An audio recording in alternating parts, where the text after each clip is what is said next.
Hey guys, today we're stepping into something that might feel like a scene from a movie, but it really happened. Picture this. You're standing at the checkout lane of a grocery store, late at night, the rain tapping gently against the windows, fluorescent lights buzzing above, and the air smelling faintly of wet pavement and cleaning spray. The store is quiet, almost sleepy. You're only there because someone else called out last minute and you said yes like always. And then something happens that turns your regular night into something that doesn't feel so regular anymore. You probably wouldn't believe this if you didn't walk through it yourself. So before we get started, take a moment to like the video and subscribe, but only if you genuinely enjoy what I do here. And if you've ever witnessed a moment like this, where someone chose kindness over convenience, drop your location and tell me your story in the comments. Now, let's dive into what happened and why it mattered more than anyone expected. The rain started just before your shift did. Not heavy, just that kind of drizzle that makes the asphalt shimmer under parking lot lights. You clocked in late, pulling your hoodie off your damp hair as you pass through the swinging breakroom doors. That night wasn't supposed to be yours.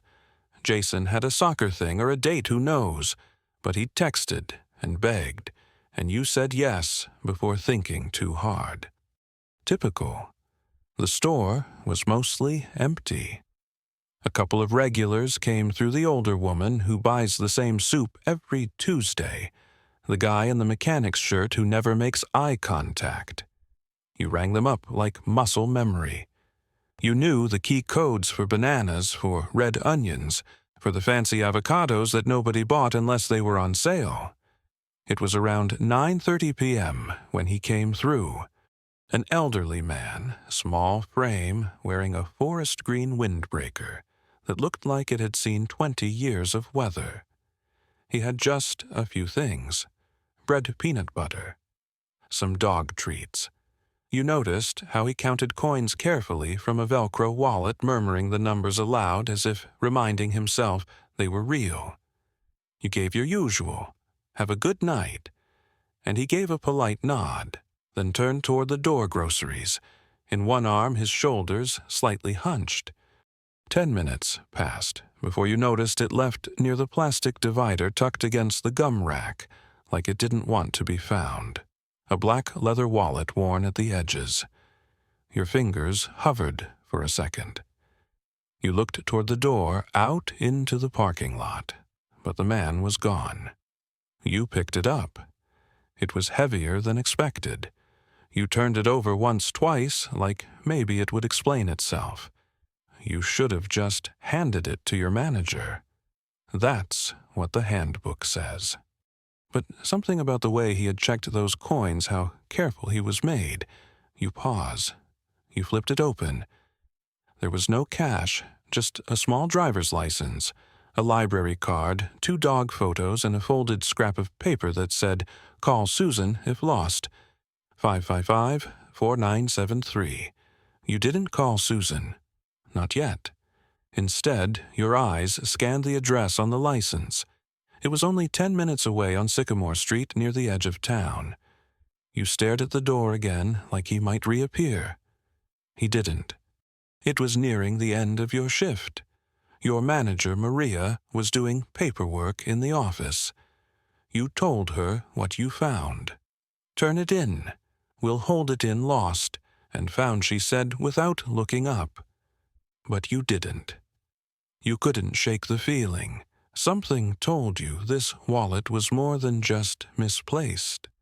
So when your shift ended and you stepped out into the cool air again, hoodie up, bag slung over your shoulder, you didn't go straight home.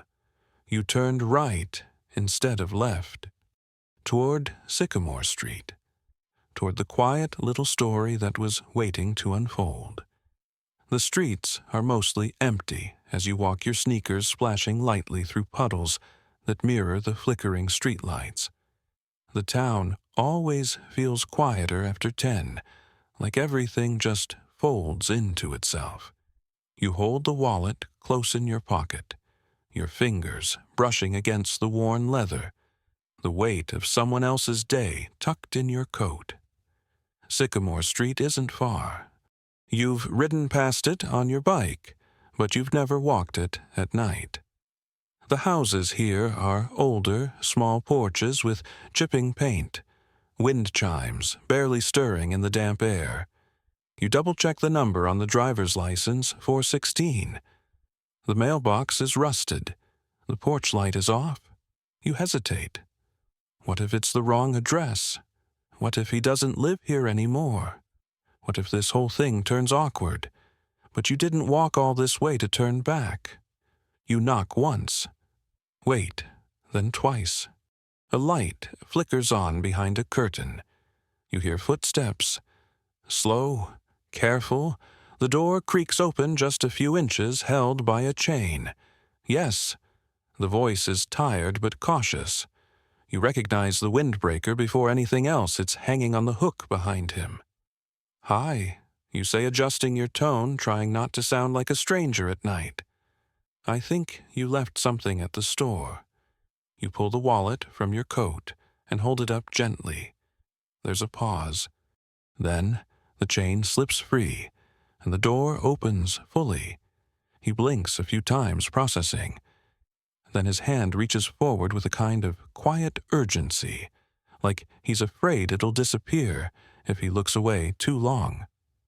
I didn't even know, he murmurs, cradling the wallet like something fragile. You step back a little, give him space. "I was going to turn it in." You say quickly, "But I saw your address and figured it might be easier." He looks at you again this time, really seeing you. That's very kind of you." You nod. "No problem." He opens the wallet, slowly confirming everything's there. Then he smiles, faint but honest. "You walk here?" "Yeah," you say. "Wasn't too far. Would you like some tea?" It catches you off guard. You glance at the time. You could say no, but something about the offer, the way he asks it without expectation, makes you nod. Inside, the house smells faintly of peppermint and old books. A small dog trots into the hallway and looks up at you, wagging its tail once. A photo on the shelf shows a younger version of him in uniform. A black and white image beside it shows a woman laughing, frozen mid-motion. He puts the kettle on and gestures for you to sit. "Name's Mr. Alvarez," he says, settling into a chair across from you. "Used to teach. History." You introduce yourself, suddenly aware of your damp sneakers on his clean floor. "I don't usually forget things," he admits, tapping the wallet gently. "But lately, memory gets slippery." He looks down at the tea bag in his hand for a beat longer than necessary, then back up. "I lost my wife last year," he adds quietly, like he's offering you a puzzle piece without the picture. You don't know what to say, so you just nod. That seems enough. He pours tea into mismatched mugs and tells you about his dog Toby and how the peanut butter is for Toby's pills. You laugh when he mimics the face Toby makes afterward. The conversation slides into small things. Whether the local library, the grocery store, that used to be a shoe shop decades ago. You don't notice how the time passes. But there's one moment, one that lingers longer than the others. It's when he says, "You didn't have to come all this way, you know." You smile. "I know." That night, you walk back with a warmth that has nothing to do with the tea. The rain has stopped. The air feels clearer. You return home quietly, the house dark, everyone asleep. But something about your room, your bed, your desk feels different, like you've stepped into it from another version of the world. You don't tell anyone what happened. Not yet. It didn't feel like a story to tell. not until the phone rings at work 3 days later. The store phone rarely rings for you. Usually, it's for the front office, or someone asking about restocking their favorite cereal. But that morning, just after opening, Maria pokes her head out from the break room and says line 1's for you. Said it's personal. You freeze halfway through stacking gum at the register. You pick up awkwardly, wiping your hands on your apron. Hello, this is this the young man who returned Mr. Alvarez's wallet. The voice is warm, older female with a clarity that suggests she's used to being listened to. Yes, that's me. This is Susan. I'm his daughter. You glance around, as if someone might explain what's happening. I just wanted to thank you. He told me what you did. And not just that you returned it, but that you brought it and stayed. You don't know what to say. You're not used to being thanked over the phone. He's not always open with people, she continues. He's been more closed off since my mom passed. That night, he called me after you left. First time he sounded like himself in months. You sit down on the little stool behind the counter suddenly, feeling the weight of that statement. We grew up on that street, she says. Back then, people looked out for each other. You reminded him of that. You try to joke, lighten the tone. Well, I'm glad he got the wallet back. There's a pause. Then she adds, would it be all right if I sent something your way? Just a little thank you. You politely decline. You mean it. But she insists, and you sense that it's not about the gift, it's about her getting to do something even small in return. I'll keep it modest, she says, and don't worry, I'm good at finding people. The call ends kindly, and you hang up with a strange sort of stillness in your chest. That should have been it, but it wasn't. 2 days later, you arrive at your shift and see a small package behind the counter with your name on it. No return address. Inside is a hardcover book, an old edition of A People's History, and a note that reads, he said you asked about his teaching. This was his favorite to assign. Thought you might like it too. S.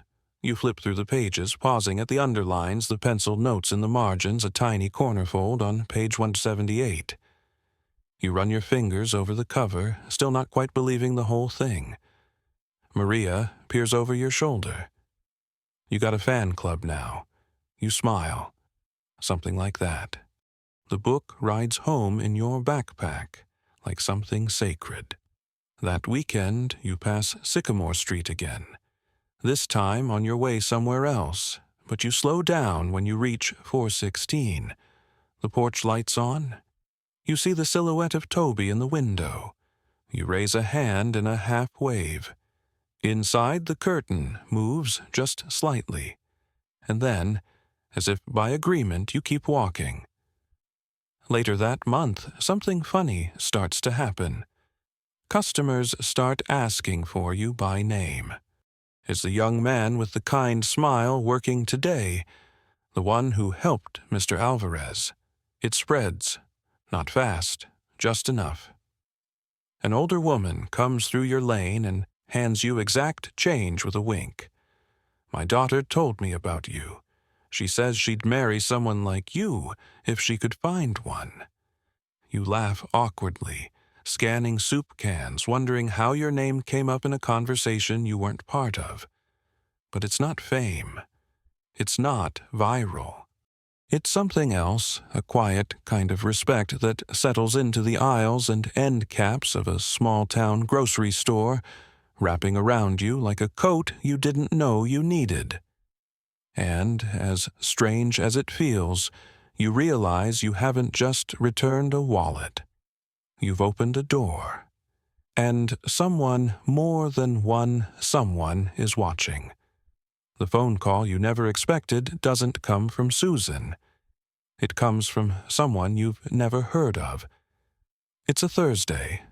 You're stacking cans in aisle 3 when Maria comes down with her phone in hand, holding it out like it's something delicate. "It's for you again," she says, her voice quieter than usual. "You might want to take it in the office." You wipe your hands, puzzled. It's been weeks since the wallet. A lot has happened. Finals coming up your friend group, shifting one of your co-workers quitting in dramatic fashion over expired milk. You take the phone. "Hello." A man's voice answers. Crisp, professional, but kind. "Is this the young man who returned Mr. Alvarez's wallet last month?" Your shoulders straighten. "Yes, that's me. I'm Daniel Harper. I work with a local veterans organization.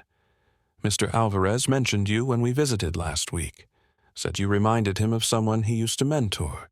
You smile slightly already, sensing where this is going. He used to run a small youth history group, middle and high school students. They'd meet once a month to talk about civic values, big moments in history, that kind of thing.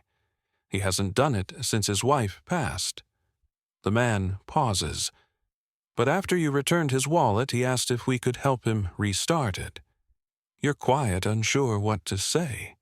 He wants to know if you'd be interested in helping out. Just once a month. Nothing formal. Just showing up, helping organize, maybe listening in. You look around the office.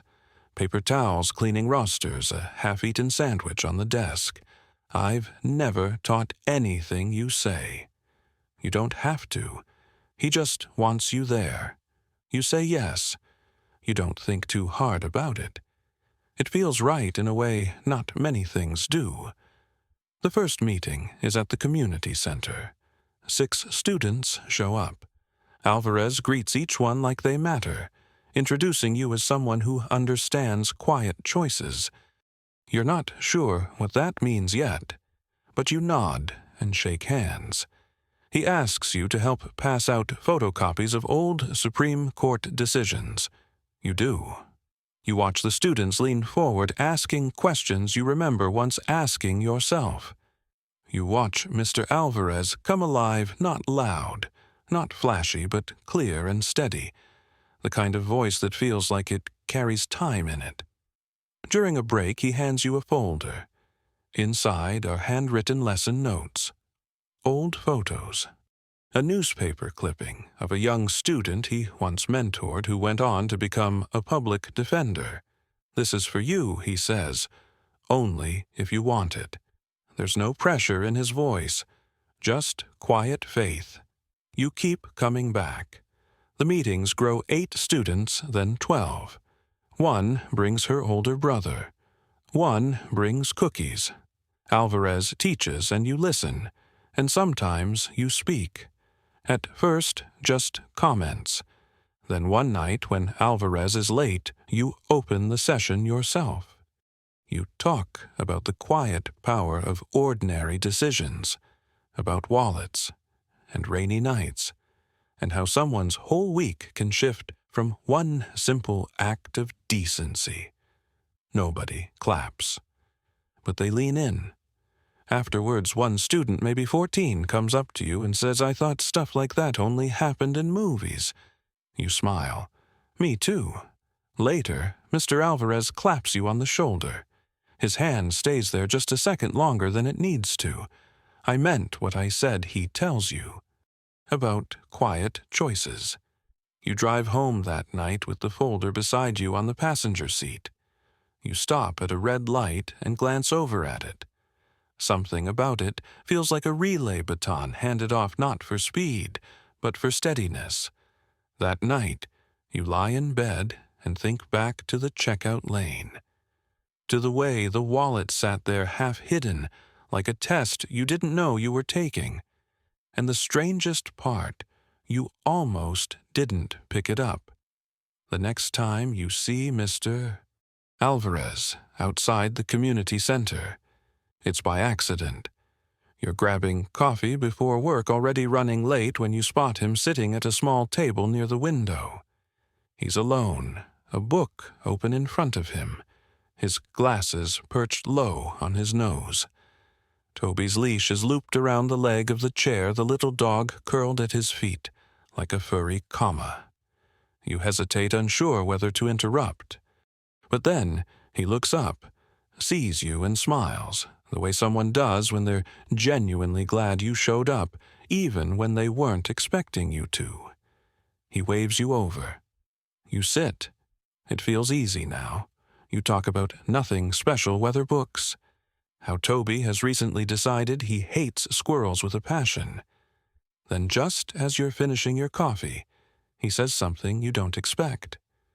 You know, I never told you what I first thought when I saw you standing there with my wallet. You glance up, curious. I thought you were one of my students, from a long time ago. You had the same look, like you were about to do something decent, even if it made your day harder. You laugh a little.